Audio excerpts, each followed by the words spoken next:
Hello friends, welcome to our channel. இன்றைக்கி நம்ம ஒரு சூப்பரான வேலையை பற்றின தகவல் தான் பார்க்க போகிறோம்.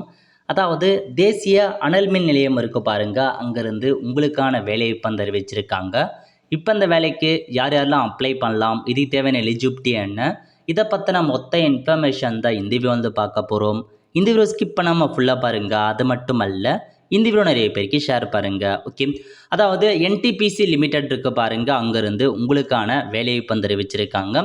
டோட்டலாக பார்த்தா 400 வேக்கன்சி உங்களுக்காக கொடுத்துருக்காங்க. கல்வி தகுதியை பொறுத்த வரைக்கும் பிடெக் டிகிரி முடிச்சிருக்கீங்க, பிடெக்கில் மெக்கானிக்கல் எலக்ட்ரிக்கல் முடிச்சிருக்கீங்க அப்படின்னா தாராளமாக அப்ளை பண்ணலாம்.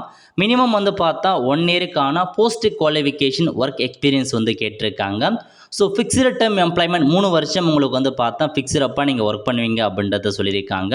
ஸோ ஜாப் நேச்சரை பற்றி கொடுத்துருக்காங்க, உங்களுக்கான வேலைவாய்ப்பு எப்படி இருக்கும் போது அதையும் அறிவிச்சிருக்காங்க, செக் பண்ணி பார்த்துக்கோங்க. அடுத்த கட்டமாக ஏஜ் லிமிட்டை பொறுத்த வரைக்கும் 35 வயசுக்குள்ளே இருக்காங்க பாருங்கள், அவங்க அப்ளை பண்ணலாம். சேலரியை பொறுத்த வரைக்கும் ஃபிக்ஸ்டாக உங்களுக்கு 55,000 ரூபாய் சேலரி ப்ரொவைட் பண்ணுறாங்க.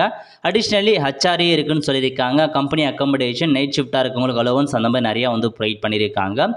அடுத்த கட்டமாக உங்களுக்கான பதவி என்னமான பதவினா அசிஸ்டன்ட் எக்ஸிக்யூட்டிவ் கேட்டிருக்காங்க ஆப்ரேஷன்லேருந்து, அதான் உங்களுக்கான போஸ்டிங். டோட்டலாக 400 வேக்கன்சி. ஜென்ரலுக்கு 172, எக்கனாமிக்கல் வீக்கே செக்ஷனுக்கு 40, ஓபிசிக்கு 82, எஸ்சிக்கு 66, எஸ்டிக்கு 40, அந்த மாதிரி உங்களுக்கு வேக்கன்சி பார்த்தா பிரித்து கொடுத்துருக்காங்க. இந்த வேலைக்கான கண்டிஷன், இந்த வேலைக்கு இந்தியாவில் இருக்க எல்லாருமே நீங்கள் தாராளமாக அப்ளை பண்ணலாம் அப்படின்ற மாதிரி தெளிவாக மென்ஷன் பண்ணியிருக்காங்க. ஸோ அடுத்த கட்டமாக அப்பர் ஏஜ் மட்டும் பொறுத்த வரைக்கும் எஸ்சிஎஸ்டிக்கு 5 இயர்ஸ் கொடுத்துருக்காங்க, ஓபிசி என்சிஎலுக்கு பார்த்தா 3 இயர்ஸ் அறிவிச்சிருக்காங்க. ஸோ நெக்ஸ்ட் இந்த வேலைக்கான செலெக்ஷன் ப்ராசஸை பொறுத்த வரைக்கும் எக்ஸாம் வைக்கிறாங்க, அதை ஃபாலோ பண்ணி இன்டர்வியூ வைக்கிறாங்க, அதை பேஸ் பண்ணி தான் செலெக்ஷன் பண்ணுறோம் அப்படின்றதையும் தெளிவாக மென்ஷன் பண்ணிட்டாங்க. அடுத்த கட்டமாக எப்படி அப்ளை பண்ணலாம் அதை பற்றி கொடுத்துருக்காங்க பாருங்கள். வெப்சைட் அதாவது ntpc.co.in இந்த வெப்சைட்டில் போயிட்டு நீங்கள் அப்ளை பண்ணுற மாரி இருக்கும். ஃபீஸ் பொறுத்த வரைக்கும் எஸ்சி எஸ்டி பிடபிள்டி அந்த எக்ஸாம் அந்த கேட்டகரிக்கு ஃபீஸ் கிடையாது, அதேமாரி ஃபீமேலுக்கும் ஃபீஸ் கிடையாது, ஃப்ரீயாகவே அப்ளை பண்ணலாம். பட் மீதி இருக்காங்க பாருங்கள், ஜென்ரல் கேட்டகரி, எக்கனாமிக்கல் வீக்கே செக்ஷன், ஓபிசிக்கு 300 ரூபாய் இந்த வேலைக்கு நீங்கள் ஆன்லைன் மூலமாக ஃபீஸ் பேமெண்ட் பண்ணுற மாரி இருக்கும்.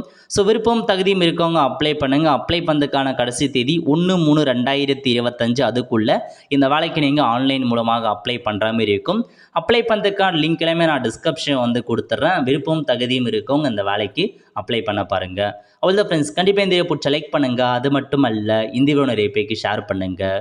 அடுத்த ஒரு நிலையில் சந்திப்போம். நன்றி, வணக்கம்.